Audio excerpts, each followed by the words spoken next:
In this video, we will be working with the circle, equidistance theorem, and the converse of the equidistance theorem. So here we have given OU is perpendicular to YI, prove that angle PYU is congruent to angle PIU. We have OU perpendicular to YI. We're proving that this angle here and that angle here are congruent. So here's the proof, and we will be drawing it on the diagram. So first, OU is perpendicular to YI given. Therefore, angle OPY and angle OPI are right angles. Perpendicular lines form right angles.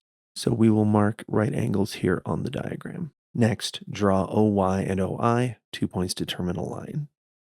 So we're going to draw OY right here and OI right there, 2 points determine a line for each. Next, OY is congruent to OI. All radii of a circle are congruent.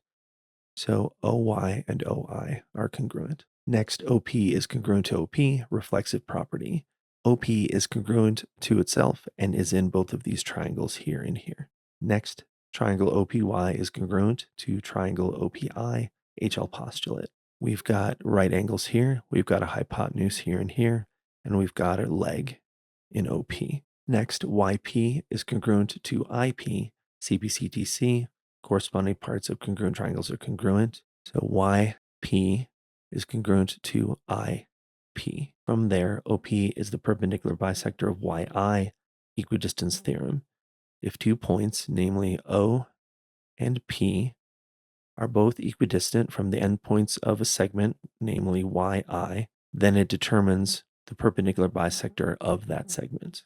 From there, YU is congruent to IU, converse of the equidistance theorem. As you can see, U is collinear with O and P. It is on the perpendicular bisector of YI. Therefore, it is equidistant from Y and I. From there, angle PYU is congruent to angle PIU if sides then angles. So if sides, then angles there and there. And that is our proof.